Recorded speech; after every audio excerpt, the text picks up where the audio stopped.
নমস্কাৰ সকলোকে Assam study info চেনেলটিলে পুনৰবাৰ স্বাগতম জনাইছো। প্ৰথমতে কেইবাটাও গুৰুত্বপূৰ্ণ খবৰ তোমালোকৰ মাজলৈ লৈ আহিছো। কাট অফ মাৰ্কছ এইবাৰ নাই। এইচএছত 65% লাভ কৰিলে ছাত্ৰ-ছাত্ৰীসকলে এখনকৈ স্কুটি লাভ কৰিব। এইবাৰ ছাত্ৰী সলনি ছাত্ৰসকলেও পাব এখনকৈ স্কুটি।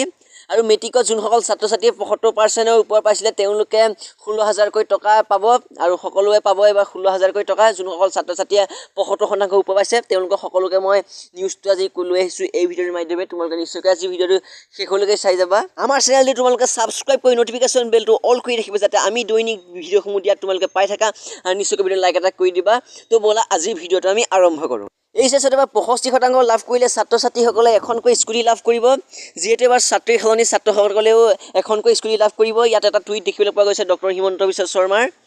এই টুইটটো 8 জুলাইৰ দিনা দিয়া আছিলে, কিন্তু এইটো টুইট বহুতো ইউটিউব চেনেলে ফেককৈ দি আছে, কিন্তু এইটো সত্য বুলি এতিয়ালৈকে প্ৰমাণিত হোৱা নাই। এই টুইটটো আমি ডক্টৰ হিমন্ত বিশ্ব শৰ্মাৰ টুইটাৰ একাউণ্টত গৈছিলোঁ, কিন্তু এনেকুৱা ধৰণৰ এতিয়ালৈকে কোনো পোষ্ট আমি দেখিবলৈ পোৱা নাই। 2022 বৰ্ষত এইবাৰ মেট্ৰিকত 75% লাভ কৰিলে ছাত্ৰ-ছাত্ৰীসকলে 16,000কৈ টকা লাভ কৰিব। ডিষ্টিংশ্যন অৰ্থাৎ ষ্টাৰৰ ওপৰৰ পৰা সকলে লাভ কৰিব এই বঁটা। এইবাৰ যিহেতু আনন্দৰাম বৰুৱাৰ বঁটাত নাথাকে কোনো লেপটপ, তাৰ সলনি এইবাৰ 16,000 টকা দিব ছাত্ৰ-ছাত্ৰীসকলক।